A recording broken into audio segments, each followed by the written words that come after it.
Last on Everdark, Daemon and Balthazar faced off against some very angry Callie vampires. Daemon turned it into a teaching example for Balthazar to learn just how powerful his gift truly is. With a thought, Daemon turned the Callie vampires from enemies to friends, but the cost of using this gift shows how Daemon is still in need of blood and rest.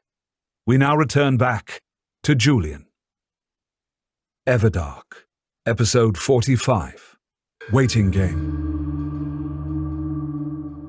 Julian tried not to pace. He was pretty sure he was failing at it, as he'd crossed the main living room back and forth 5 times already and was working on a 6th. That was considered pacing. But Daemon and Balthazar had been gone for hours. The sun would soon be up, and he couldn't imagine going to sleep without the Vampire King. I've slept alone most of my life. What is wrong with me? He's fine. He's absolutely fine. I would know if he wasn't. He'd reached out to the Vampire King and had gotten a mental caress in return. But Daemon was blocking him from knowing anything else. That meant that he and Balthazar were likely already in trouble with the Callie vampires. And probably having a great time together. I could feel that much. Why didn't he take me with them? I could have helped. I was great on the roof against the Order. But despite him learning quickly and showing his worth, Julian had been abandoned. Again. No, not abandoned. He hasn't abandoned me. That feeling is because of this damned master-fledgling bond, and not reality. He crossed the room again. He turned on his heel to stride back the other way. He felt Christian's eyes on him. It was still so strange to see that they were silver. But though he had gone over earlier to ask how Christian was doing before, he wouldn't do so now. His anxiety about Daemon was not something that needed to be laid on his best friend's shoulders at the moment, though Christian assured him that the mental blocking exercise that Balthazar had taught him was keeping out any voices of the dead, including that bastard David's. The sheer experience of finding out that he could hear the dead was stressful enough for Christian. Besides, Balthazar's out there too. He's the one more likely to be hurt between him and Daemon. I have to pretend that I'm confident in Daemon's ability to keep them both safe. But like with the pacing, he was pretty sure he was failing at that too. He stopped pacing in front of the fire and held his hands out to warm them, though he wasn't cold. But the simple act of feeling the heat coming off the burning logs was comforting and stopped the sick feeling in his stomach from bubbling over. They'd come up here when the others had found out that the immortal Callie was behind the stealing of Heath's soul. There had been anxious murmurs all around him and Christian. Everyone had filtered upstairs, and the doors to the catacombs had been closed. No one wanted to be with Heath's floating corpse. Being anywhere near the dead, when Callie was concerned, evidently was a no-go. Most of the vampires had filtered throughout the manor, with Ridley staying with an unconscious Elena, and Arceus, Sophia, William, and Isabel staying with him and Christian in the main room. He could have asked Sophia what she saw of the future, but he found himself loath to do so. He guessed if she knew anything, she would say. If she knew anything good, she would anyway. Arceus, what do you know about Callie? What does the good book say? Julian asked as he placed another log on the fire. Arceus's bushy eyebrows rose. The good book? He chuckled. Our texts are not the Bible, though I suppose some treat them similarly. Yes, some people think they're real. Other people think... Isabel made a helpless gesture. William filled in the rest for her. It's all bunk. Sorry, Arceus. William had been sitting quietly in one of the large armchairs, listening to the discussion. He was so small that his feet didn't touch the ground when he sat fully back against the chair. It was hard to believe he was older than Julian and Christian combined by a long shot, but his voice, though high and sweet, spoke with an adult's precision. Don't apologize to me. Daemon is real, and that's enough for me. Arceus said, and smiled rather beatifically. We all know some of the texts aren't true. Callie is still alive. Maybe other immortals are too. William pointed out. Well, what do the texts say about Callie? Is he dangerous? Julian asked, and immediately, from their expressions, he knew that Callie was. The texts speak of Callie's depravities, how he took over the bodies of his fledglings when his own was damaged beyond repair by the dark arts he practiced. Arceus answered as he stroked his beard. He took over his own fledglings' bodies? He couldn't do that to Daemon or Balthazar, could he? Ice flowed through Julian's veins. Arceus gripped his shoulders, having seen his distress. No, Julian, Daemon would not have taken Balthazar and acted as he did if either would be in danger. Daemon acts like he can take on everybody one-handed. Julian objected. Perhaps he can. Arceus said. We do not know the limits of his strength. Maybe if he were totally powered up and not having to take care of me, then I would agree with you. But he's not, and he was really mad. Julian heard his voice break, and he took a deep breath. I don't know why I'm acting this way. He's an adult. He knows what he's doing. I just can't stop my head from spinning. That's normal, Julian. Sophia said gently from her perch on one of the couches. You were just turned. Your need for your master is as great as his for you. But both of you are so strong and stubborn. I'd be with him now if I could. Julian said. If he'd have let me. Christian came over to him and pressed their foreheads together as Arceus gave them space. You don't need to worry, Julian. I don't think Daemon's overestimating his abilities. While he was angry, he wasn't in a blind rage. He knows what he's doing. Christian, I'm so sorry. You really need Balthazar here, and Daemon just ran off with him. Julian cried. I'm fine, Christian said. And Julian knew that was a lie. But Christian would rather gnaw his leg off rather than admit needing someone outside of his core group. You must not worry about me or Daemon or Balthazar. Julian gave Christian a raised eyebrow. Or Balthazar? Christian regarded him coolly, even as everyone seemed to be trying to hide their laughter. I assure you that Balthazar will take care of himself. He's like a cat with 9 lives. He's made that way. I cannot disagree with that. Arceus chuckled. If only he was furry so we could pet him. Sophia sighed. What kind of cat would Balthazar be? Julian asked with a quirked smile. Oh, definitely Persian. Sophia's silver eyes were wide with rapture. She rolled over on the couch so that she was on her stomach, feet crossed at the ankles in the air and chin on her palms. Do you think he'd let me have a cat? A big fluffy kitty with blue eyes and a silky coat and... If you want a cat, I don't see how he can deny you one. Christian said kindly. Julian saw Arceus wince out of the corner of his eye. William compressed his lips to stop laughter from escaping. Isabel's mouth was twitching suspiciously. Will you ask him for me? Sophia looked hopefully at Christian. Yes, of course, if you like. Though you seem to be able to get out of him whatever you want. Christian pointed out. She dipped her head almost demurely. Yes, but I really want a kitten and I can't risk him saying no. Is there some deal with Balthazar and cats? But why are you all acting like you're swallowing your tongues? Julian asked, feeling some of the tension he felt about Daemon bleed away a little bit. Balthazar has a thing about cats. He's afraid of them. Arceus said. Afraid? Of cats? Christian's eyebrows rose into his hairline. He claims that when he was a child, one of them sat on his chest and tried to steal his breath. Arceus explained. That's an old wives' tale. Christian looked incredulous. He swears it's true. Arceus stroked his beard. Sophia's lower lip trembled. I suppose no kitties then? On the contrary, you will have your cat. You shall have 2 cats so they can keep each other company during the day. Christian said. Sophia clapped her hands together in rapture. Oh, thank you, Christian. I already have names picked out for them and everything. She got up from the couch and danced over to him and Christian before embracing them both. Julian couldn't help but feel like they had been played, but in the best way ever.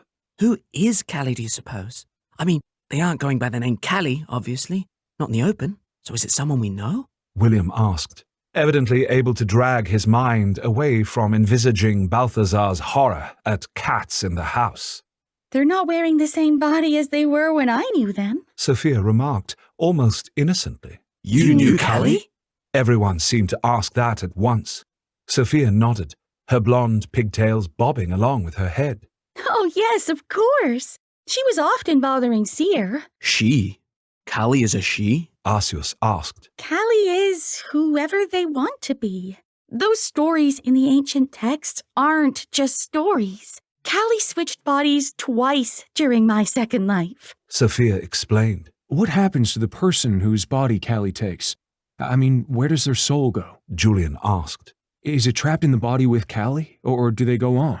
After having seen Heath's soul, he had no doubt that there was an afterlife. Callie would not let anything go to waste, especially a soul. A soul is a powerful thing, Sophia said, and curled her arms around her chest. That didn't sound good, and Julian couldn't quite make himself ask how Callie would keep those souls from going to waste. Why did Callie switch bodies so often? Christian asked. There were often detrimental effects to the body they were wearing depending upon the magic they used. Sophia said, and shuddered. Christian's eyes narrowed. But if Callie could switch from body to body, then simply killing one of those bodies wouldn't do much good in a fight against them, would it? As our king said, Callie does not die easily, but I believe the thought was that if Callie was killed and somehow cut off from switching to a new form for some set amount of time, then Callie could truly die. Evidently, that either didn't happen or no one ever tried to kill them. Sophia explained. Julian squeezed the top of his nose as if he felt a headache coming on.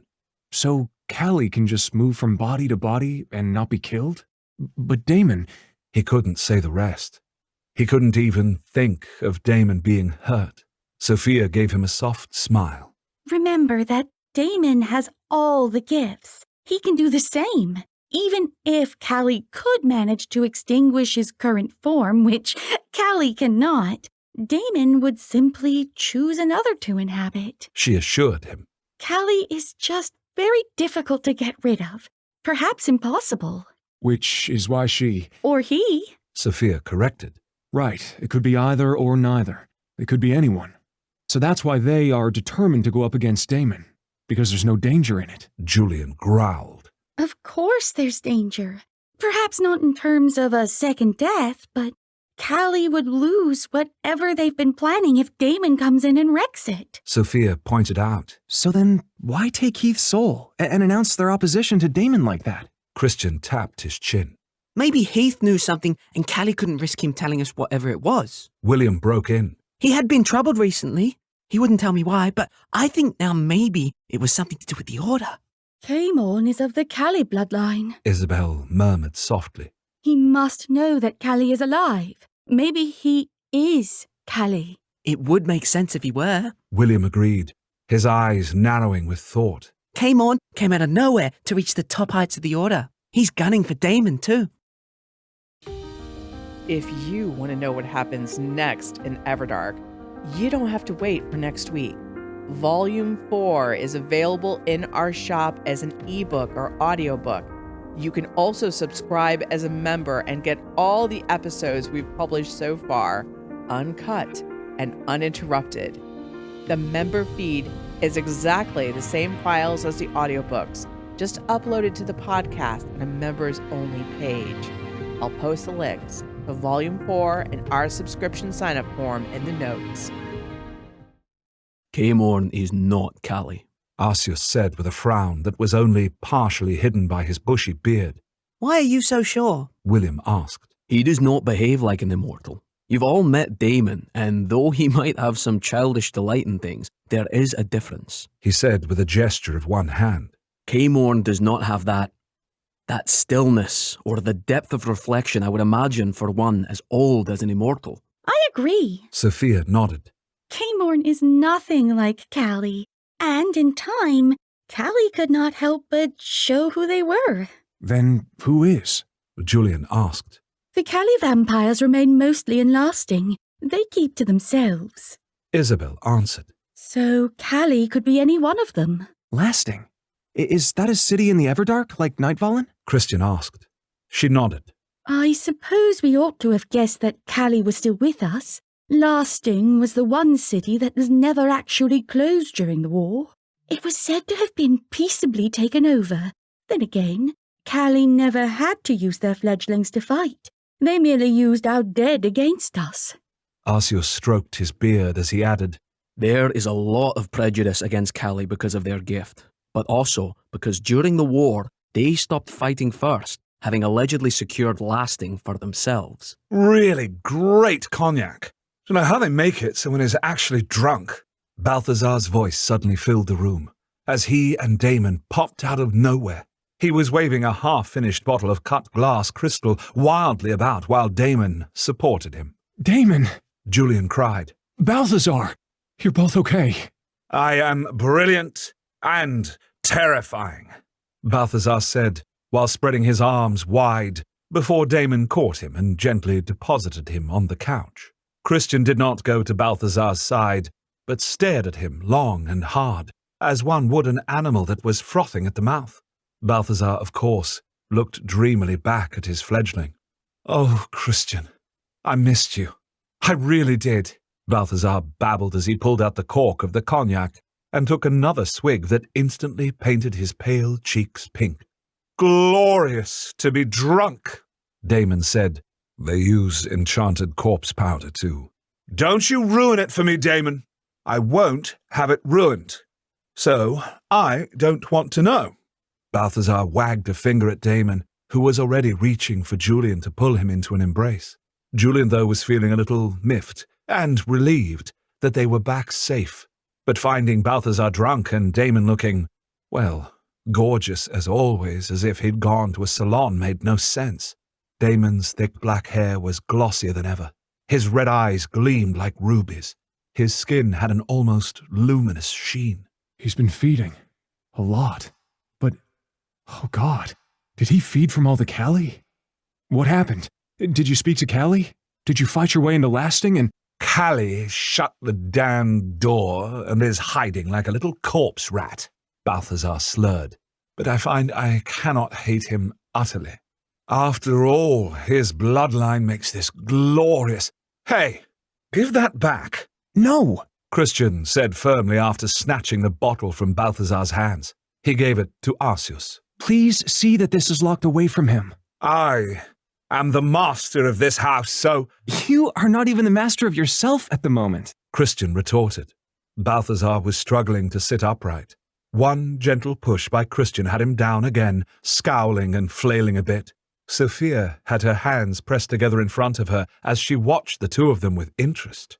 Without looking over at her, Christian murmured, Maybe I'll get a cat too.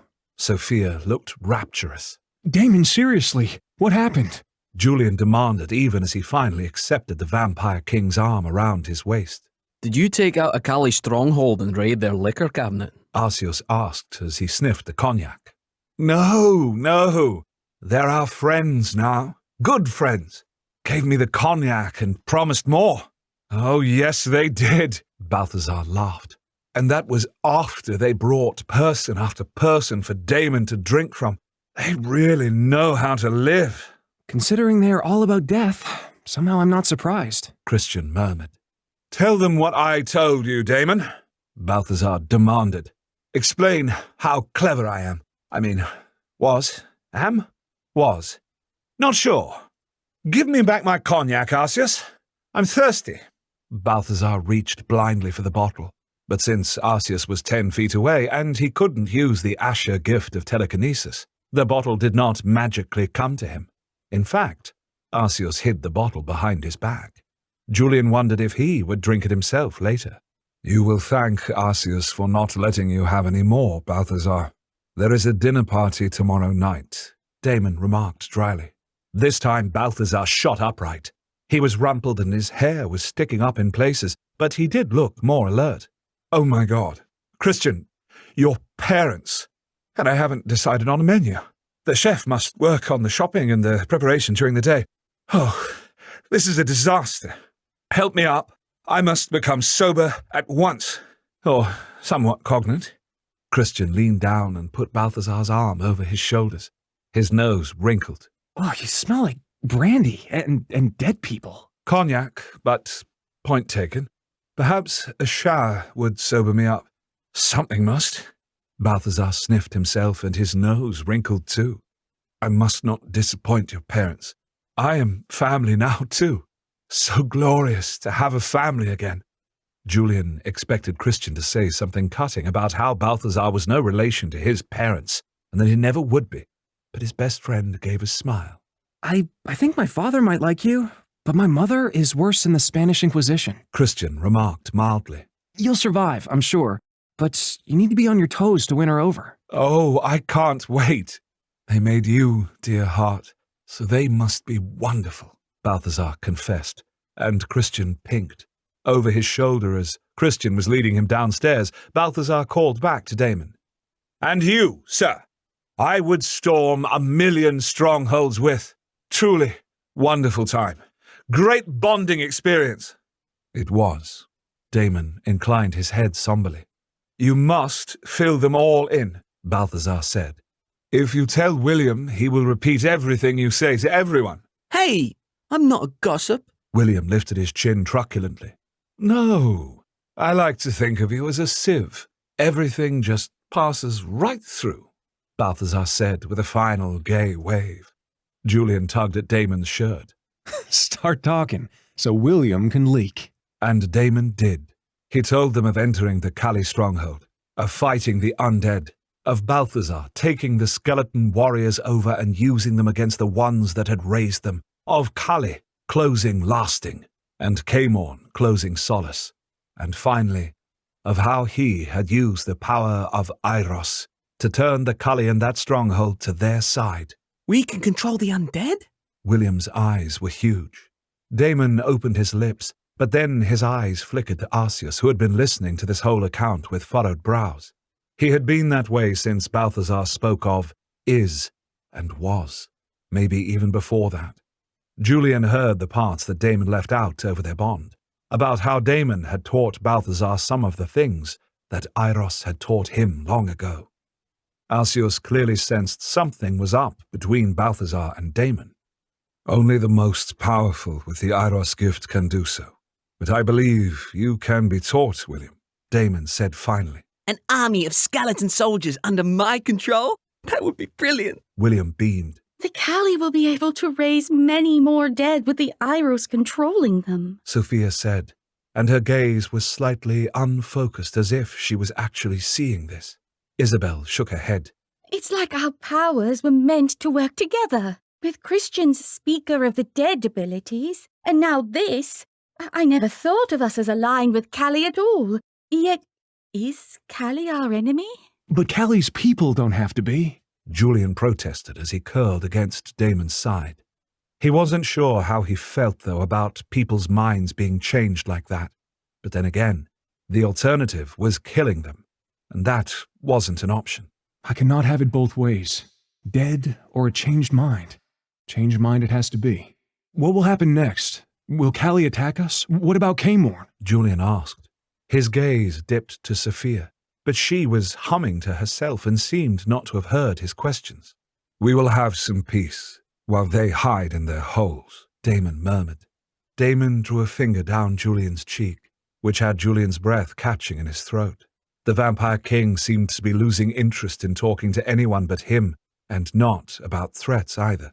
What about Heath? Julian pressed on, ignoring the desire that seemed to fill every cell of his immediately and fully. Daemon's mouth compressed for a moment, and his eyes burned hotly, but his tone was calm as he said, There is nothing I can do at this time. My power is not such that I can break Kali's locks. I will keep Heath's body in stasis and, hopefully, get Heath's soul back to it in time. Julian swallowed. It didn't sound like there were good odds of that happening, but there was nothing more to be done. 6 people died, perhaps for nothing. I know they were bad. They had to be stopped, but still, they were to die for a purpose, and now that purpose is all shot to hell. Again, though, there was little to be done but what they were doing. For right now, one Kali stronghold is ours. More will join, Daemon said. They are already contacting the like-minded as our mirror brethren are. By the time Daemon and Kali emerge from Everdark, they will find far more than just us aligned against them. Now, I think it is time for us to retire, Julian. William, Isabel, I am sure you will do as Balthazar asked, and spread the word of what occurred tonight. Both of them nodded and headed out. Sophia yawned, her arms stretching above her head. Sleep sounds good. Ooh, we all have a very big night planned tomorrow with Christian's parents. I must look my cutest. She toddled off with a tired wave. Only Arceus remained. His lower lip was caught in his teeth. He looked thoughtful and concerned. What is it, Arceus? Julian asked. Are there other immortals still with us, Daemon? Arceus asked. Daemon met his gaze steadily. There are. But it's impossible. He's only 200 years. Nothing is impossible, Daemon said quietly. And Julian knew that was as much of a hint as he would give about Balthazar's true identity. But that was enough, as Arceus's silver eyes broadened. I see. He will need your help, Arceus. More than ever, Daemon said softly. As a friend and mentor. I will as well. You are a conduit to the people of faith. I will give Balthazar whatever he needs. I am, and will always be his friend. Arceus answered. Just as I am both of yours. Julian gave Arceus a hug. Daemon squeezed his shoulder. Then the two of them headed back to the guest house, while Arceus continued to stare thoughtfully into the fire. Join us next time for episode 46, Saw. And that's another volume. Since we're at the end of volume 3, you've hopefully gotten to know us. If you really want an unfiltered look, just listen to our live streams. We are so happy to have entertained you for the first 45 episodes of this story. The Vampire Saga isn't even close to being done. We have so much more to go, and I hope you're along for the ride. Thank you for listening and being part of Wraith Reign. The Everdark podcast by X Aratare is performed by Edward Fox, Adam Riley, Jay Thelis, Bruno Devant, Kelly Michaels, and Hannah Hart, with Liz Gentle as Seer. Edited by Matthew Prince, continuity by Adrielle Wiggins. Everdark is produced by Wraith Reign Publishing in association with Her Grace Reed Studios. Copyright 2022 by Wraith Reign Publishing.